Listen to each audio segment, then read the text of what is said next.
कहानी की शुरुआत में हम कुछ कैट्स और पिटबुल डॉग के परिवार को देखते हैं। वो सभी एक दूसरे के साथ मिलजुल कर रहते हैं, लेकिन तभी वहां एनिमल कंट्रोल वाले आ जाते हैं जो पिटबुल और पिटबुल के बच्चों को पकड़ लेते हैं। लेकिन पिटबुल का एक बच्चा वहीं पर रह जाता है, जिसके बाद वो कैट पिटबुल के बच्चे को भी अपने बच्चों के साथ पालना शुरू कर देती है। वहीं पर हम लूकस और ओलिविया को देखते हैं, जो अक्सर यहाँ पर इन कैट्स को खाना देने के लिए आते हैं।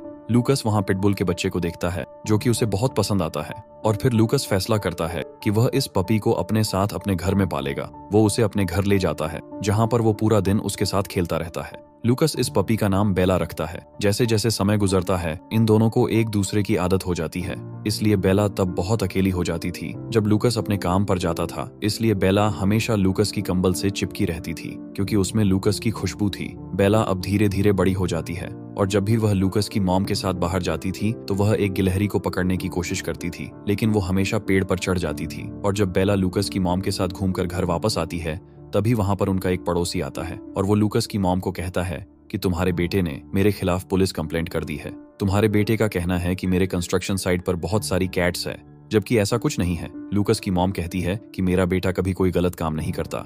ये वही कंस्ट्रक्शन साइट होती है जहां पर लूकस को बेला मिली थी। दरअसल आज भी लूकस उन बिल्लियों को खाना खिलाने वहां पर जाता है। इस जगह का मालिक इस जगह को पूरी तरह से छुड़वाकर यहाँ पर नया घर बनाना चाहता है, पर लूकस की वजह से उसे परमिशन नहीं मिल रही, क्योंकि वो बार बार उसके खिलाफ म्युनिसिपैलिटी में कंप्लेंट कर रहा था।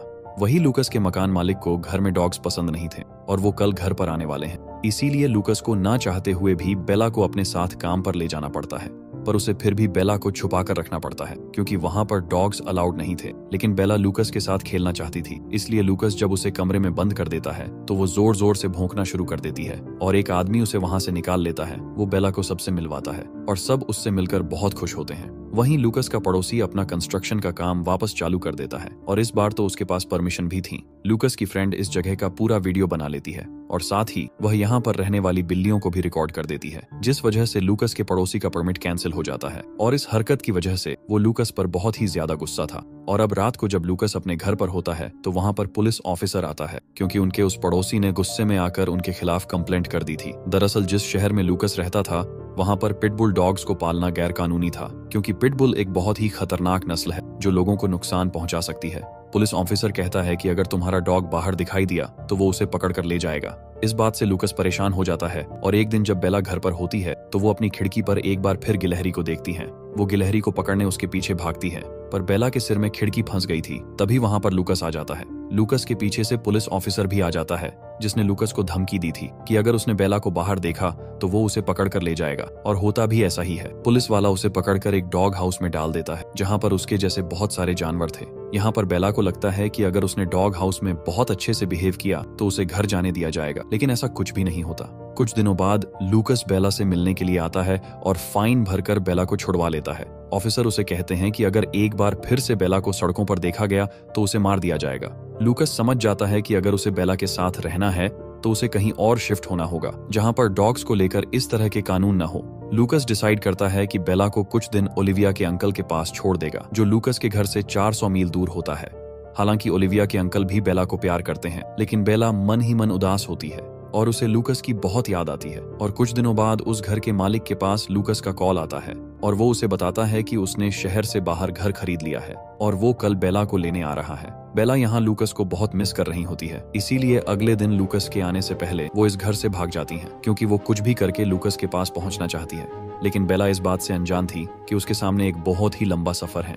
उसे न्यू मैक्सिको से डेनवर जाना होगा, जो कि पूरे 400 मील दूर है। अब हमें लूकस की गाड़ी को दिखाया जाता है, जो कि उसे ही लेने जा रहा होता है। पर अब बेला घर से निकल चुकी है। वो रात एक जंगल में बिताती है और अगली सुबह अपने खाने के लिए एक खरगोश का पीछा भी करती है, पर वो उसे पकड़ नहीं पाती। इसके बाद वो एक छोटे से शहर में जाती है, जहाँ पर कुछ डॉग्स होते हैं। शुरुआत में बेला को लगा कि अगर वो उनके पास गई तो वो उसे मारेंगे, लेकिन ऐसा नहीं था। उनका झुंड बहुत अच्छा था। वो उसे खाने के लिए खाना देते हैं। बेला खुश थी, क्योंकि वह अपना पेट भर पा रही थी, पर उसे अभी भी लूकस की याद आती थी। रात में सभी डॉग्स अपने अपने घर चले जाते हैं। बेला को भी अपने घर जाना होता है, इसीलिए वो वहां से आगे बढ़ जाती है। और जब वो एक जंगल से गुजर रही होती है, तभी उसे एक गोली की आवाज सुनाई देती है। वो भागते हुए उस तरफ जाती है। वो देखती है कि वहां पर एक बहुत बड़ा तेंदुआ मरा पड़ा है। कुछ शिकारियों ने उसे मार दिया होता है। तभी वो शिकारी फिर से वहां आ जाते हैं। बेला वहां से झाड़ियों में छुप जाती है। वहां पर उस तेंदुए का छोटा सा बच्चा भी होता है। बेला मन ही मन सोचती है कि वो बच्चा मेरे पीछे आए ताकि उन लोगों के हाथ ना लगे। होता भी ऐसा ही है। वो बच्चा बेला के पीछे आता है। दरअसल जब बेला छोटी थी और उसकी मॉम को एनिमल कंट्रोल वाले पकड़ कर ले गए थे तो उसे भी एक कैट ने ही पाला था। इसीलिए वह तेंदुए की जिम्मेदारी अपने सर पर ले लेती है और उसकी माँ बन जाती है और अब वो दोनों साथ में ही रहने लगे। तेंदुए का बच्चा धीरे धीरे बड़ा हो रहा था। शुरुआत में बेला उसके लिए इंसानों का खाना चोरी करके लाती थी, लेकिन जैसे जैसे समय गुजरता गया तेंदुए का बच्चा भी समझदार होने लगा। एक दिन 3 जंगली कुत्ते इनका शिकार करने इनके पीछे आ जाते हैं। तेंदुए का बच्चा डरकर पेड़ पर चढ़ जाता है। बेला नीचे खड़े रहकर उनका सामना करती है, पर इससे पहले कि वो तीनों कुत्ते बेला पर हमला करते, कुछ इंसान उन्हें देख लेते हैं और उन दोनों की जान बचा देते हैं। तेंदुआ इंसानों से डरता है, इसलिए वो जंगल में भाग जाता है, पर बेला खाने की उम्मीद में उन्हीं के पास रुक जाती है। रात में उन तीनों में से एक बेला के पट्टे पर उसका नाम पड़ता है। पट्टे पर लूकस का नाम और फोन नंबर भी लिखा होता है। वो आदमी अपने फोन से लूकस को फोन करता है, लेकिन उसका फोन ऑफ होता है। लूकस की रिकॉर्डेड आवाज आती है जिसमें वो कहता है कि अपना मैसेज छोड़ दे, और जब बेला लूकस की आवाज सुनती है तो वह बहुत खुश हो जाती है। इससे पहले कि वो लोग अपना मैसेज छोड़ते, यहाँ पर तेंदुआ आ जाता है और वो तीनों के तीनों इस तेंदुए को देखकर जंगल से भाग जाते हैं। बेला का पट्टा भी वहीं पर रह जाता है और वो तेंदुए के साथ आगे निकल जाती है। अब यहाँ पर बर्फ पड़ना शुरू हो जाती है। बेला और तेंदुआ बर्फ को काफी एंजॉय करते हैं। एक दिन बेला को एक डॉग की आवाज सुनाई देती है और जब वह भागकर उस तरफ जाती है तो वो देखती है कि वहां पर एक डॉग है जो कि अपने मालिक के साथ है। वो डॉग बेला को देखकर उसकी तरफ भागता हुआ आता है और तभी वहां पर बर्फ का पहाड़ टूटने लगता है, जिसमें उस डॉग का मालिक बर्फ के अंदर दफन हो जाता है। पर बेला और दूसरे डॉग को पता होता है कि वो आदमी कहाँ पर है। वो दोनों के दोनों वहां पर बर्फ खोदना शुरू कर देते हैं। तभी वहां पर 2 और लड़के आ जाते हैं जो उस आदमी को बर्फ से निकालकर बचा लेते हैं, पर वो बहुत जख्मी होता है, इसीलिए उसे होश नहीं होता है। वो 2 आदमी जिन्होंने उस आदमी को बर्फ से निकाला था, वो इन दोनों डॉग्स को अपने घर ले जाते हैं। बेला को इनके घर पर बहुत अच्छा लगता है, पर वो किसी भी तरह से अपने असली घर पहुंचना चाहती है, जहां पर उसका सबसे अच्छा दोस्त लूकस रहता है। इसीलिए एक दिन जब ये जंगल जाते हैं तो बेला वहां से निकल जाती है। वो 2 लड़के बेला को वापस भी बुलाते हैं, लेकिन बेला को अपने घर जाना होता है, इसीलिए वो जंगलों से होते हुए लगातार आगे बढ़ती रहती है। बेला को जब भूख लगती है तो वह शहर के स्टोर में जाती है, जहां से वह चिकन चुरा कर भाग जाती है और इस तरह से बेला अपनी भूख मिटाती है। तभी वहां पर एक बूढ़ा आदमी आता है जो बेला को अपने साथ ले जाता है। दरअसल वो बूढ़ा आदमी भिखारी है जो बेला को रस्सी से बांधकर अपने पास रख लेता है, जिससे उसको ज्यादा से ज्यादा पैसे मिल सके। वो भिखारी बेला से प्यार भी बहुत करता है, लेकिन बेला आजादी से घूमना चाहती है, खेलना चाहती है, पर उस भिखारी को यह बात नहीं पता होती है। वो बूढ़ा आदमी भी बहुत उदास रहता था और उसके अंदर भी और जीने की इच्छा नहीं थी। और एक दिन वो बेला को एक नदी किनारे ले जाता है, जहां वो देखता है कि बेला रस्सी काटने की कोशिश कर रही है। इसीलिए वो उसे लोहे की जंजीर से अपनी कमर के साथ बांध देता है और फिर वो रोते रोते वहीं पर सो जाता है। ये उसकी आखिरी नींद होती है। दरअसल उसकी मृत्यु हो जाती है, लेकिन बेला अब यहाँ पर फंस चुकी है।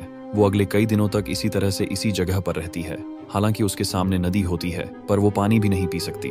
बेला बहुत ज्यादा प्यासी होती है। वो लगभग अधमरी हो जाती है। लेकिन एक दिन यहाँ पर 2 बच्चे आते हैं। वो देखते हैं कि बेला चैन से बंधी है और दूसरा हिस्सा उस आदमी से बंधा हुआ है जो कि अब मर चुका है। वो बेला की चेन को खोल देते हैं। चैन के खुलते ही सबसे पहले बेला नदी से बहुत सारा पानी पीती है। इसके बाद बेला यहाँ से अपने आगे के सफर पर निकल जाती है। बेला को अब समझ आ जाता है कि उसका सफर इतना आसान नहीं है, क्योंकि उसे इस तरह से अपने घर के सफर में पूरी 2 सर्दियां बीत चुकी हैं और अभी भी उसे नहीं पता है कि उसे और कितना वक्त लगेगा। वो लगातार जंगल से आगे बढ़ती रहती है, पर एक दिन उसके पीछे कुछ शिकारी कुत्ते पड़ जाते हैं जो बेला को चारों तरफ से घेर लेते हैं। वो बेला को मारकर खाने ही वाले होते हैं कि तभी वहां पर तेंदुआ आ जाता है, जो कि अब पूरी तरह से बड़ा हो चुका है। वो सभी जंगली कुत्तों को बहुत बुरी तरह से मारकर यहाँ से भगा देता है। बेला को तेंदुए से मिलकर बहुत खुशी होती है। वो एक दूसरे को प्यार करते हैं। तेंदुआ बेला को अपने साथ ले जाता है, लेकिन बेला चाहती है कि तेंदुआ उसके साथ चले ताकि वो तेंदुआ और लूकस एक साथ एक घर में रहे। तेंदुआ उसे रोकने की कोशिश करता है, पर बेला अपने घर वापस जाना चाहती है। इसीलिए वो जाने से पहले तेंदुए को कहती है कि मैं हमेशा तुम्हारी माँ रहूंगी, और अब वो वहाँ से निकल जाती है। कुछ दिनों के सफर के बाद वह डेनवर शहर पहुंच जाती है, जहाँ पर लूकस रहता है। वहाँ सड़कों पर बहुत सारी गाड़ियां होती है, जिससे बेला एक गाड़ी से टकरा जाती है। उसका एक पैर जख्मी हो जाता है, लेकिन फिर भी वो हार नहीं मानती। वो लूकस तक पहुंचना चाहती है, इसीलिए वो लंगड़ाते हुए लूकस के घर पहुंच जाती है। पर जब वो घर के अंदर जाती है तो वह देखती है कि वहाँ पर ना ही लूकस और ना ही उसकी मॉम होती है। दरअसल उन्होंने यह घर खाली कर दिया है। यहाँ इस घर के नए मालिक एनिमल कंट्रोल वालों को को कॉल कर देती हैं। वहीं अब बेला के अंदर भी एक भी कदम चलने की हिम्मत नहीं है। वह थक हार कर वहीं पर लेट जाती है। तभी उसकी कैट मॉम वहां पर आती है, जिसने बचपन में उसे पाला था। यह दोनों एक दूसरे से मिलकर बहुत खुश होते हैं। पर इससे पहले कि बेला कुछ सोच पाती, यहाँ पर वही एनिमल कंट्रोल वाला पुलिस ऑफिसर आ जाता है, जिसने पहले भी बेला को पकड़ा था। बेला उसे देखते ही वहां से भाग जाती है। अब उसके पास लूकस तक पहुंचने का सिर्फ एक ही रास्ता था। वो उस जगह पर जाती है जहाँ पर लूकस काम करता था। बेला को वहाँ पर वही लोग दिखाई देते हैं जिनसे वो पहले मिला करती थी। बेला वहाँ पर भौंकने लगती है, इस उम्मीद में कि लूकस उसके पास आएगा। और तभी वहाँ हम ओलिविया को देखते हैं। वो बेला को देखकर बहुत खुश थी। थोड़ी ही देर बाद वहाँ पर लूकस की माँ भी आ जाती है।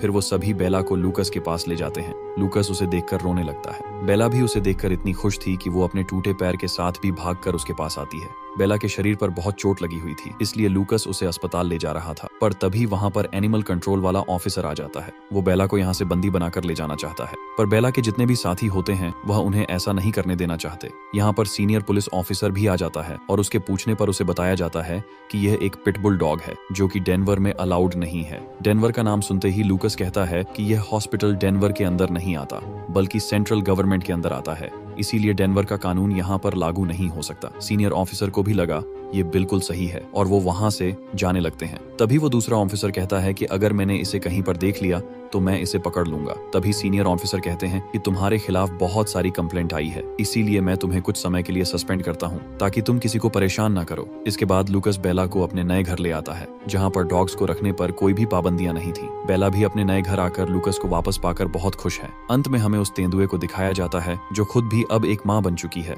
वह उस टाइम माँ बनने वाली थी, इसीलिए उसने बेला के साथ जाने से मना कर दिया था। मादा तेंदुआ दूर से अपने बच्चे को डेनवर शहर दिखाती है, जहाँ पर बेला रहती है, और इस तरह से बेला और मादा तेंदुआ दोनों के दोनों अपनी अपनी जिंदगी में खुश है। और इसी के साथ यह कहानी यहीं पर खत्म हो जाती है। उम्मीद करते हैं कि यह कहानी आपको पसंद आई होगी, और अगर पसंद आई तो लाइक और शेयर करें। एंड चैनल को सब्सक्राइब करके बेल आइकॉन प्रेस करें।